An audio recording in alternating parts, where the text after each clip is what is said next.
जय गुरु जी, शुक्राना गुरु जी। जय गुरु जी संगत जी। आप सबका स्वागत है गुरु जी के अपने चैनल दिव्य आत्मज्ञान में। यहाँ सुनाए जाते हैं गुरु जी की महिमा से भरे शुक्राना सत्संग और साथ ही साथ शेयर किए जाते हैं गुरु जी के द्वारा सिखाए गए प्रैक्टिकल लाइफ लेसन्स जो हमें हमारी आत्मा की यात्रा में, आध्यात्मिक यात्रा में सहयोग करते हैं। तो शुरुआत करते हैं आज के शुक्राना सत्संग की गुरु जी के मंत्र जाप से। ओम नमः शिवाय, शिवजी सदा सहाय। ओम नमः शिवाय, गुरुपा सदा सहाय। जय गुरु जी। संगत जी, हमारा 2025 का आखिरी शुक्राना सत्संग है जो हम अपने गुरुपा के श्री चरणों में समर्पित करते हैं। संगत जी, 2025 वो साल था जहाँ पे हम लोगों ने बहुत कुछ सीखा। इस साल में गुरुपा ने हमारे बहुत सारे कष्टों को, प्रारब्धों को कटवाया है ताकि हम नए साल 2026 में न्यू ब्लेसिंग, न्यू हैप्पीनेस के साथ एंटर कर सकें, एक जागरूक चेतना के साथ एंटर कर सकें। 2025 का अगर आप टोटल करें तो उसका टोटल आता है 9, जिसका अर्थ होता है एक साइकिल के कंप्लीशन का, विच मीन्स कि हमारे जो प्रारब्ध हैं, हमारे जो कर्म है, उसका एक जो चक्र है वो गुरुपा ने पूरा करवाया है और वो गुरु की नेमत के बिना पूरा होना पॉसिबल ही नहीं होता संगत जी। कि हमारे इतने जन्मों के प्रारब्धों को, कष्टों को गुरुपा ने 10% से कम में भी कटवा दिया अपने संरक्षण में रख के। हम लोग तो संगत जी जानते भी नहीं है कि हमारे ऊपर कितने कष्ट आते हैं जो कि प्रत्याशित, अप्रत्याशित तकलीफ़ें, कष्ट होते हैं जो गुरुपा अनेक माध्यमों से कटवाते हैं। स्वप्न के द्वारा, कभी बहुत बड़ा एक्सीडेंट होना है तो उसे छोटी-मोटी खरोंचों में या तकलीफ़ों में निकलवा देते हैं संगत जी। हम गुरुपा का जितना शुक्रिया अदा करें उतना कम है। अगर आपने नोटिस किया हो तो 2025 में जो समय की गति थी वो काफ़ी तीव्र थी और बहुत जल्दी ये साल बीता है। तो संगत जी, समय के चक्र में तीव्रता आई है, समय की गति बढ़ी है, इसलिए 2025 काफ़ी जल्दी बीता है अगर आप ध्यान से देखें या महसूस करें तो।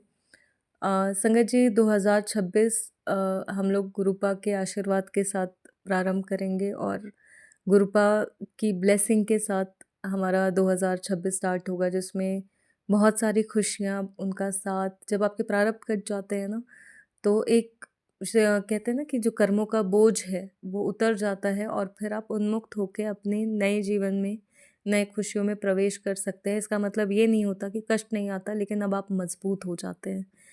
तो संगत जी, जीवन जो है वो दुख सुख का समागम है।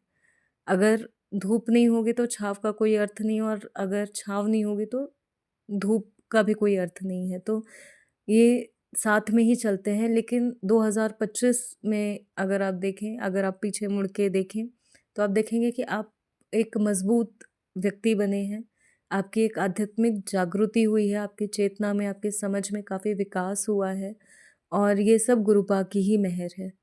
संगत जी, हमें 2025 में जाते हुए हमें जितने भी लोगों ने तकलीफ़ दी है उन सबको माफ़ करना चाहिए। हमें खुद को भी माफ़ करना चाहिए क्योंकि जाने-अनजाने में हम ही खुद के साथ काफ़ी कुछ गलत कर देते हैं।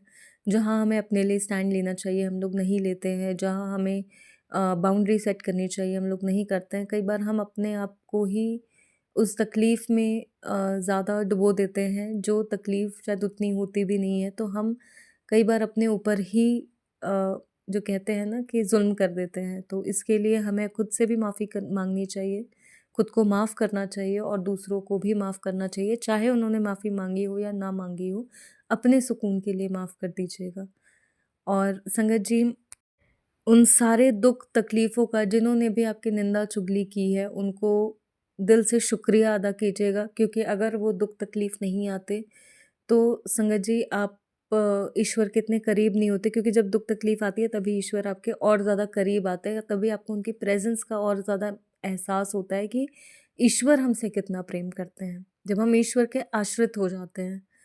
और जिन्होंने निंदा चुगली की है, जिन्होंने आपका दिल दुखाया है संगत जी, उन्होंने आपके प्रारब्धों को कटवाया है।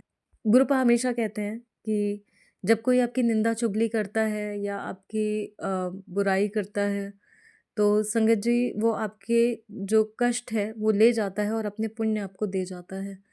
तो उन लोगों का भी शुक्रिया अदा कीजिए जिन्होंने आपको तकलीफ़ पहुँचाई। क्योंकि हमें संगत जी कर्मों का हिसाब नहीं पता होता, पर हमारे ईश्वर को पता होता है। और ईश्वर सब कुछ देखते हैं और वो सही समय आने पे न्याय करते हैं। बहुत सारी संगत को ये शिकायत होती है कि ईश्वर जब हमें तकलीफ़ में देख रहे हैं तो वो कुछ कर क्यों नहीं रहे?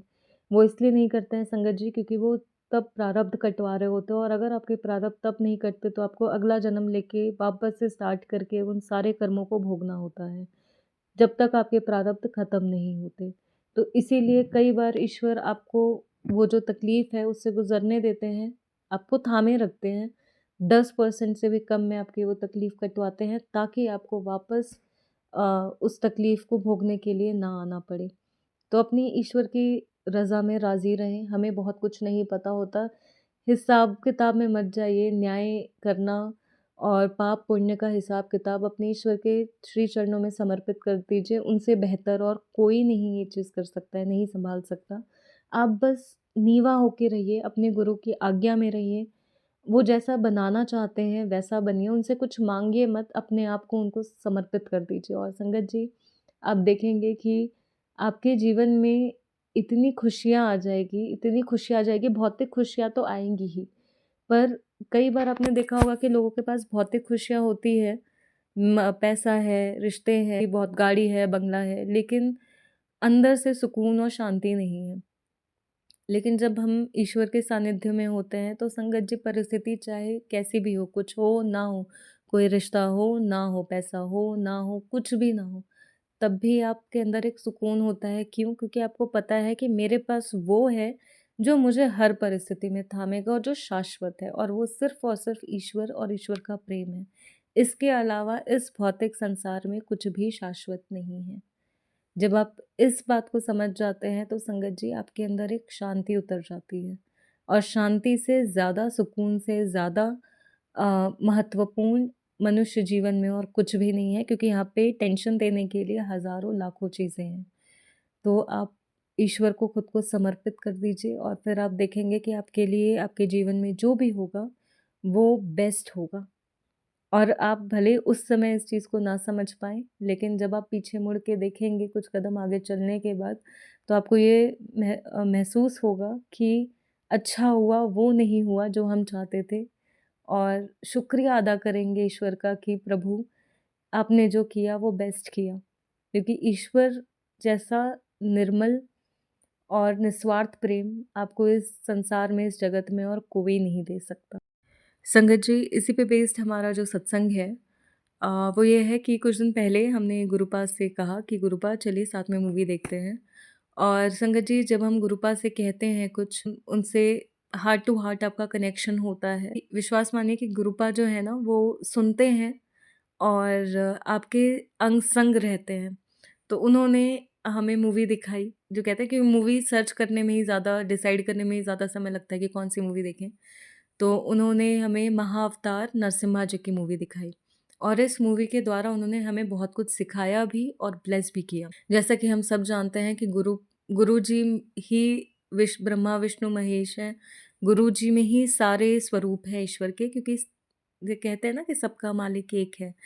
तो हमारे गुरु जी ही सारे रूपों में विद्यमान हैं। जैसे कि हम सब जानते हैं कि विष्णु जी ने नरसिम्हा अवतार लिया था अपने भक्त प्रहलाद को बचाने के लिए। उनकी भक्ति को देख के उन्होंने अ, उनके लिए वो अवतार लिया था संगत जी। ये मूवी हमें भक्ति, प्रेम, समर्पण, विश्वास और श्रद्धा, प्रहलाद जी के भक्ति में, उनके प्रेम में, ये सारे गुण जो हमें गुरुपा ने उस मूवी के द्वारा सिखाया। ये एक एनिमेटेड मूवी है, और संगत जी, बहुत बहुत अच्छी मूवी है, बहुत प्यारी मूवी है। संगत जी, इस मूवी में एक सीन है जहाँ पे प्रहलाद जी जो हैं, वो जो पंछी होते हैं, 2 चिड़िया होती हैं, उनके साथ खेलते हैं, और वो भी उनके आस-पास ही रहती हैं। मूवी के एंड में होता ये है कि वो जो पंछी हैं, वो अपने असल स्वरूप में आते हैं, और वो महादेव और माता पार्वती होते हैं। संगत जी, और ये मूवी में हिरण्यकश्यपु, वो अपने बेटे प्रहलाद को विष्णु भक्ति के लिए काफ़ी प्रताड़ित करते हैं और बार-बार उनको मारने की कोशिश करते हैं। और कैसे ईश्वर अपने भक्त को बचाते हैं, किसके स्वरूप में, और ये दिखाते हैं कि प्रहलाद जी की जो भक्ति होती है वो अटल और अचल होती है कि चाहे कितनी कैसी भी परिस्थिति आ जाए, चाहे कितनी भी दुःख तकलीफ़ आ जाए, वो अपना जो भक्ति है वो नहीं छोड़ते हैं और वो डरते भी नहीं हैं। तो संगत जी, ये परीक्षाएँ अब ये मूवी दिखाई, अब इसका प्रैक्टिकल जो है वो भी गुरुपा कर टेस्ट करते हैं कि मेरे बच्चे ने ये चीज़ सीखी या नहीं सीखी। हम परसों छत पे बैठे हुए थे, धूप सेक रहे थे और यूजुअली जैसे बंदर आते हैं तो थोड़ा होता है ना कि व्यक्ति डर जाता है या वहाँ से चला जाता है, क्योंकि यहाँ पे बंदर भी थोड़े से ऐसे मतलब चिढ़ाते हैं या ऐसे कर लीजिए कि अटैक वगैरह ये कर दें। फिर हम बैठे हुए थे और संगत जी वहाँ पे बंदर आया। पहले एक बंदर आया, हमने बिल्कुल मन मजबूत रखा कि हमने कहा हम तो नहीं डरेंगे क्योंकि गुरुजी हैं साथ में। तो हम बैठे रहे संगत जी। थोड़ी देर बाद वो बंदर चला गया। उसके बाद दूसरा बंदर आया। हम जानते हैं कि वो बजरंगबली जी की प्रोटेक्शन आस-पास होती है, लेकिन जब संगत जी वो बहुत ही ज़्यादा पास हो तो थोड़ा डर भी लगता है। पर वो टेस्ट था। तो हुआ ये कि वो छत की रेलिंग से मतलब चलते हुए वो आए, एक एक बंदर आया और संगत जी फिर वो रेलिंग से नीचे उतर के जहाँ हम बैठे थे सिर्फ़ 3-4 कदम के फ़ासले पे वो भी आके बैठ गए और मतलब वो वहाँ पे कुछ छिलके वगैरह गिरे हुए थे, वो कुछ खाने वगैरह लगे। 10 मिनट तक वो वहाँ पे रहे और हमने ये था कि मूवी देखी है, अपन भी नहीं डरेंगे। तो संगत जी हम डरे नहीं, मज़बूत रखा दिल और जब आप विश्वास करते हैं ना कि मेरे ईश्वर हैं, वो मुझे कुछ होने नहीं देंगे, तो संगत जी वो कुछ होने नहीं देते। ये सब परीक्षाएँ होती हैं, छोटी-छोटी परीक्षा होती है, लेकिन ये परीक्षा विश्वास की होती है। ये डर की कि आप डर को चुनते हैं या अपने विश्वास को चुनते हैं। और हमने उस समय अपने विश्वास को चुना और संगत जी अम, उसके थोड़ी देर बाद वहाँ 3 चिड़िया आईं और बहुत ही मतलब जैसे वो दोपहर का टाइम था, आप समझ लें 3-4 बजे और इतनी ये बहुत मधुर आवाज़ में मतलब बोलने लगी। 3 चिड़िया थी जब हमने देखा। जैसे अब जानते हैं कि 3 गुरुपा का ब्लेस नंबर है और संगत जी उसी समय गुरुपा ने माइंड में ये चीज़ डाली कि जो मूवी में हमने देखा था कि वो पंछी के रूप में महादेव और माता पार्वती जी ने आके दर्शन दिए थे। संगत जी वो चिड़िया यूजुअली हमने मतलब 3 महीने हो गए हैं और 3 महीने में हमने कभी चिड़िया को ऐसे वहीं पे, क्योंकि यूजुअली वो बहुत जल्दी उड़ जाते हैं। हम वहीं पे थे और वो तार पे बैठे हुए थे, पास में ही। ऐसा लग रहा था जैसे वो हमसे कुछ कह रहे हैं और एक छोटी-सी चिड़िया थी, 2 चिड़िया थी, बेसिकली पेयर था। सेम वैसे ही संगत जी जैसे उस मूवी में दिखाया था। बस वो चिड़िया अलग प्रजाति की थी। गुरुपा ने अपने होने का प्रेज़ेंस वहाँ पे बताया कि मैं हूँ, मैं हर रूप में तुम्हारे आस-पास हूँ और वो बहुत ही प्यारी ब्लेसिंग थी। तो संगत जी जब आप ईश्वर पे आश्रित होते हैं ना, तो ईश्वर कभी आपको अकेला नहीं छोड़ते और ये तो हम अपने हृदय की, अपने आत्मा की गहराई से पूरे विश्वास से कह सकते हैं कि हमारे आस-पास हमेशा ईश्वर होते हैं कि भले किसी न किसी रूप में अवश्य होते हैं। अभी भी जब हम ये सत्संग रिकॉर्ड कर रहे हैं, वो हमें सुन रहे हैं, वो ही हमसे ये सत्संग करवा रहे हैं और इस सत्संग के माध्यम से वो अपनी संगत को ये बताना चाहते हैं कि अपना विश्वास मज़बूत करो। जिस चीज़ पे विश्वास करोगे वो चीज़ मज़बूत होती जाएगी। अगर अपने डर को खाना खिलाओगे तो वो मज़बूत होगा, अगर अपने विश्वास को अहम महत्व दोगे तो वो मज़बूत होगा। तो संगत जी अपने विश्वास को चुनिए और आप अपने जीवन में ईश्वर की कृपा को, उनकी मेहर महसूस करें। उनके दिए हुए आशीर्वाद को अपने जीवन में फलित होते हुए देखेंगे। और इसी सत्संग के साथ इस साल के आखिरी शुक्राने सत्संग को हम यही विराम देते हैं। गुरुपा के इसी भाव, इसी संदेश के साथ कि सभी संगत परिवार का कल्याण हो। आज के शुक्राना सत्संग को हम यही विराम देते हैं गुरु जी के मंत्र जाप से। ओम नमः शिवाय, शिवजी सदा सहाय। ओम नमः शिवाय, गुरु जी सदा सहाय।